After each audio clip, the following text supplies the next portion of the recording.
Assalamu alaikum, hurmatlı YouTube suyucuları.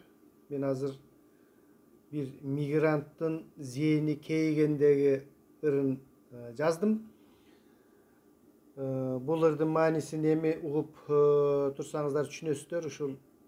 Биз ушул чоңдорго ишенип, ошол чоңдордун ичинде эми баягы эл үчүн иштегендери дагы бар, бирок элдин ишенимин алып алып, калп айтып, шумпай болуп, элди алдап, коррупцияны күч алдырып ушундай жүргөндөрү да бар. Мен ошолорго бир эскертүү катары ушул ырымды жаздым. Анда эмесе угуп баа берип коюңуздар достор. Бул ырымдын темасы деле коюлу элек.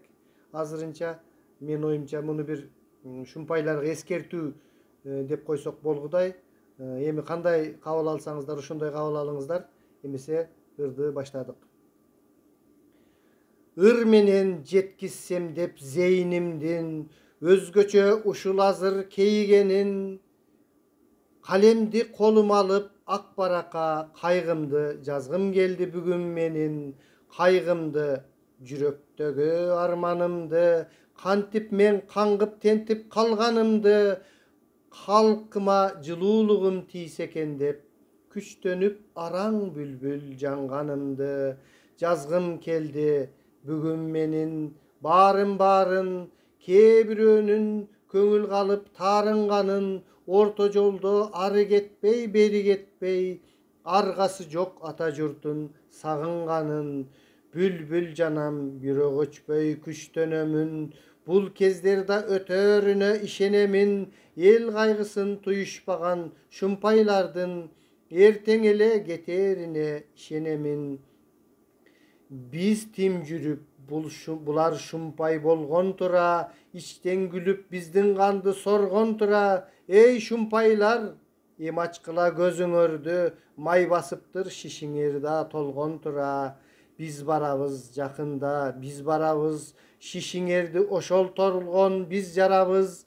Биз коркпойбуз андай сезим өлгөн бизде, адилеттин гимнин ырдап жар салабыз. Адилет заман бизде келмейинче, алданган акыларды бермейинче, эми биз чоң казатка аттанабыз. Биз бир келген жашоо бактын сезмейинче. Шумпайлар, ачкыла эми көзүңөрдү, кеч эмес оңдогула өзүңөрдү. Эми биз тим койбойбуз мурдагыдай ишенип, чын экен деп сөзүңөрдү, адам деп алдабайт деп өзүңөрдү. Ошондой шумпайлар. Кыскасы, азыртан өзүңөрдү оңдогула. Жакында биз барабыз, сары изиңерге чөп салабыз, толгон шишиңерди жарабыз, адилет заманды орнотобуз. Ушул менин бүгүнкү ырым. Саламатта туруңуздар достор.